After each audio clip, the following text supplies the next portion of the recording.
Mom, let me explain this. What am I supposed to say here? This is not what it looks like.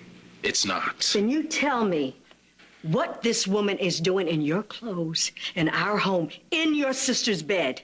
Ladies, I'm really sorry to show up like this, but it really couldn't wait.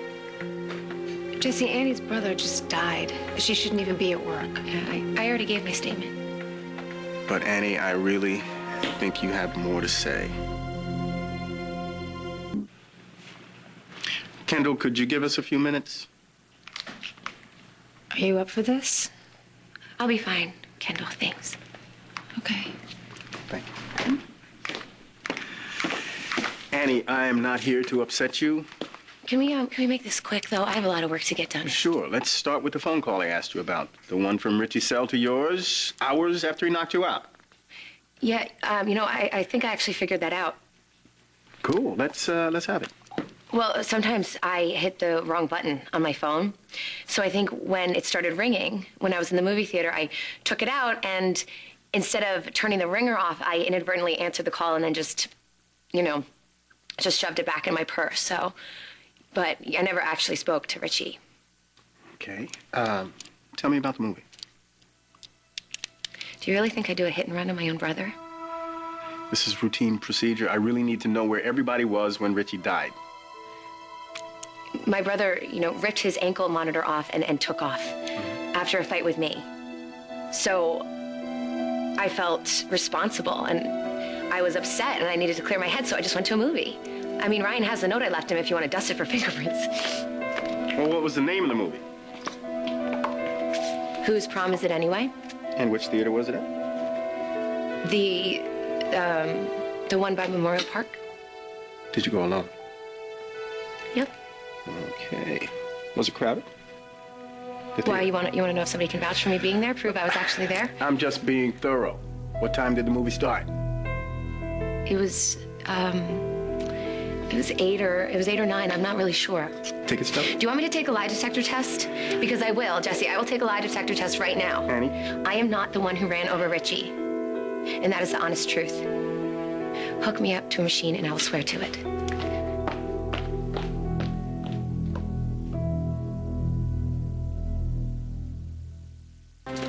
Annie, take it easy. Really, there's no rush. But you asked for the ticket stub? I'll get you the ticket stub. I know it's in here somewhere. Come on.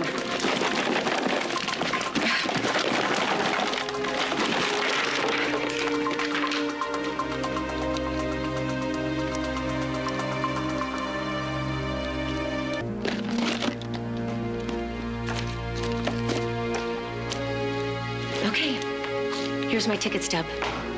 Is that enough proof for you, or would you like me to tell you the plot as well? That wouldn't be necessary. See, it takes place at this high school. Okay, tell me.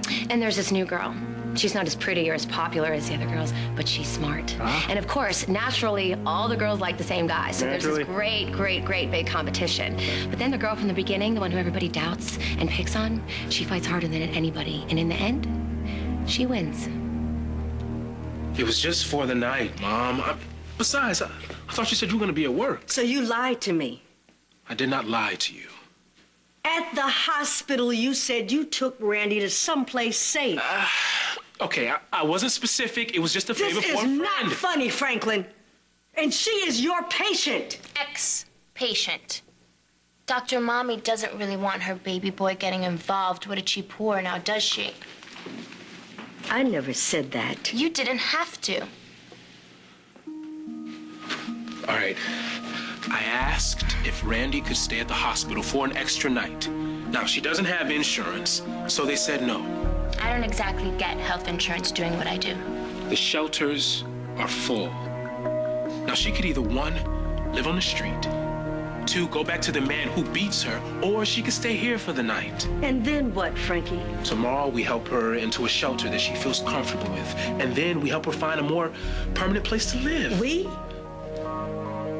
Look, I'm sorry. If I had my own place, we would not be dealing with this. Oh, you think if you were under someone else's roof, I'd be less concerned? If anything, I'd be more concerned. Mom, relax. You know what? I have been flexible about a lot lately. Your father's job, your sister never being home, but my son, sneaking around behind my back, disrespecting me. It ain't gonna happen. Okay, so let's go back to the last time you saw Richie. It was at the Pine Cone, yeah? My head is pounding. Oh, well, we can take a break if you need. No, let's get this over with. Okay, then what did you two talk about? No, Ryan is not going to find out. We are going to be happy again. I am going to get pregnant and have this baby, and you are going to do what you said you would do, Richie, or so help me God, I will... You're going to what? What are you going to do? Are you going to call the cops and tell them that I'm planning on making a run for it? And here's the money that you asked for. Okay, I have held my part of the bargain. Now you have to hold yours. I went there to talk to Richie to try to convince him to plead guilty. And what'd he say? He knocked me over the head with a beer bottle. Well, what happened before that? What do you mean? Can you give me the play-by-play? I mean, like you show up and Richie says... He didn't say anything. He yelled at me and knocked me out. You mean he just... No conversation? Maybe a little, but... Okay. I mean, I went there to talk to Richie to tell him to do the right thing. And? And he said no. That's it. And then Richie told me about Zach.